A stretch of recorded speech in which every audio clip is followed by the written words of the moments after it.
যোৱাকালি মই তোমালোকক এটা ভিডিঅ' দিছিলোঁ য'ত কৈছিলোঁ যে যদি 14 মাৰ্কছ লাগে তেতিয়াহ'লে তোমালোকে এইকেইটা প্ৰশ্ন পঢ়ি যোৱা আৰু আজি হৈছে ভিডিঅ'টোৰ ছেকেণ্ড পাৰ্ট। এই পাৰ্টত মই তোমালোকক অন্য এটা চেপ্টাৰৰ বহুত বেছি কমন কুৱেশ্যনছ কেইটা দিম। তো সেয়ে তোমালোকে ভিডিঅ'টো স্কিপ নকৰাকৈ শেষলৈকে চাবা আৰু মোৰ কথাখিনি ভালদৰে শুনিবা। বিকজ ইয়াতে কুৱেশ্যনছখিনিৰ লগতে বহু কথা জানিবলগীয়া আছে আৰু তোমালোকে যিহেতু PDFৰ কাৰণে ডিমাণ্ড কৰি আছিলা, সেয়েহে মই তোমালোকৰ কাৰণে PDFটো তৈয়াৰ কৰিছোঁ আৰু সেই PDFটো মই তোমালোকে ক'ত পাবা সেই বিষয়ে ভিডিঅ'টোৰ শেষত ক'ম। তো তোমালোকে ভিডিঅ'টো স্কিপ নকৰাকৈ শেষলৈকে চাবা। যদি চেনেলটোলৈ নতুনকৈ আহিছা, চেনেলটো ছাবস্ক্ৰাইব কৰিবা, ভিডিঅ'টো লাইক কৰিবা আৰু নিজৰ বন্ধুবৰ্গৰ সৈতে শ্বেয়াৰ কৰিবলৈ নাপাহৰিবা। তেন্তে ব'লা আমি মেইন টপিকত আগবাঢ়ো। তোমালোকে নিশ্চয়কৈ গম পোৱা যে ৰেপিড ৰিডাৰখনৰ পৰা 14 নম্বৰ আহিব আৰু সেই 14 নম্বৰ লাভ কৰাটো বহুত বেছি ইজি হয়, 2 বা 3টা কুৱেশ্যন ভালদৰে মুখস্থ কৰি। আৰু সেয়েহে তোমালোকৰ কাৰণে মই চেপ্টাৰ নং 5ৰ যাৰ নাম হৈছে ফুটপ্ৰিণ্টছ উইদাউট ফিট, তাৰ পৰা মই তোমালোকৰ বাবে 2টা কুৱেশ্যন লৈ আহিছোঁ আৰু এই কুৱেশ্যন 2টা বেলেগ বেলেগ ধৰণে আহিব পাৰে আৰু কি ধৰণে আহিব পাৰে তাৰ বিষয়ে মই তোমালোকক জনাম।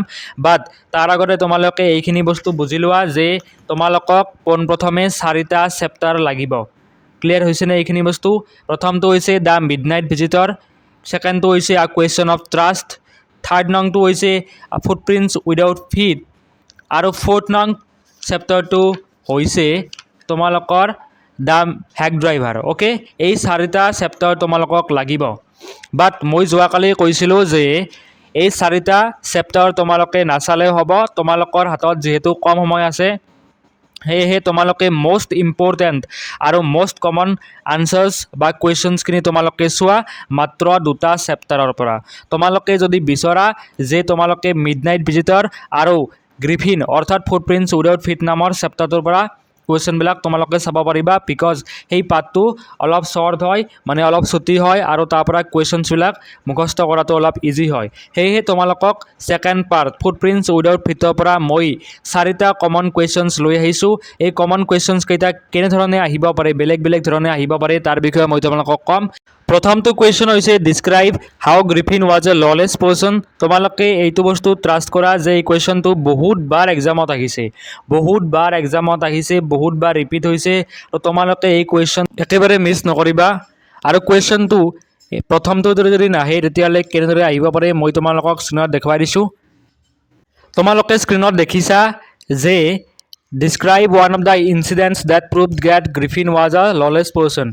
এটা ইনচিডেণ্ট বা এটা ঘটনা তোমালোকক ডিছক্ৰাইব কৰিব দিছে য'ত গ্ৰিফিনে কি বুলি ক'ব পাৰি, ললেছ পাৰ্চন বা আইন কানুন নীতি নিয়মসমূহ মানি নচলা এজন ব্যক্তি বুলি প্ৰমাণ হয়।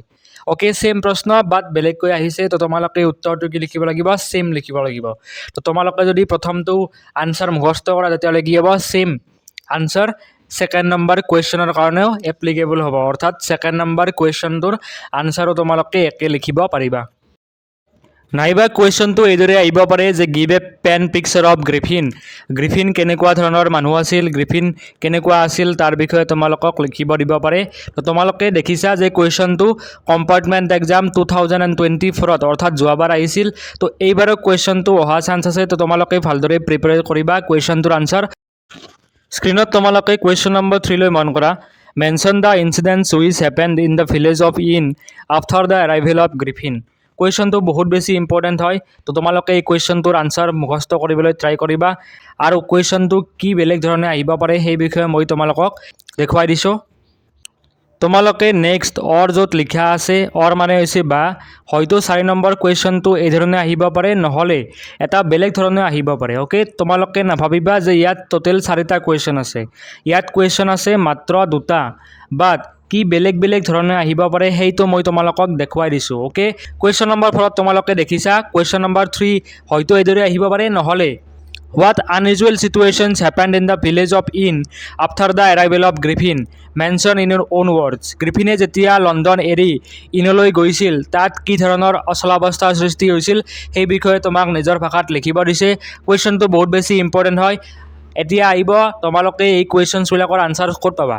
তোমালোকৰ তাৰ কাৰণে মোৰ হোৱাটছএপ গ্ৰুপটো জইন কৰিব লাগিব। মই তোমালোকক ডেছক্ৰিপশ্যনত লিংক দি দিম, তাত গৈ তোমালোকে হোৱাটছএপ গ্ৰুপটো জইন কৰিবা আৰু তাত তোমালোকে যোৱাকালিৰ কুৱেশ্যনছখিনিৰ আনচাৰ্ছ আৰু আজিৰ কুৱেশ্যনছখিনিৰ আনচাৰ্ছৰ PDF ফ্ৰী অফ কষ্ট তোমালোকে তাত পাই যাবা। বাট এটা কণ্ডিশ্যন আছে যে তোমালোকে ভিডিঅ'টোত 200টা লাইকছ কৰি দিব লাগিব প্লিজ।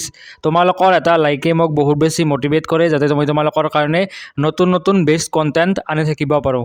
সেয়ে মই তোমালোকক ৰিকুৱেষ্ট কৰিছোঁ যে তোমালোকে ভিডিঅ'টো লাইক কৰিবা আৰু যিসকলক এই কুৱেশ্যনছখিনিৰ প্ৰয়োজন আছে তেওঁলোকৰ লগতো শ্বেয়াৰ কৰিবা।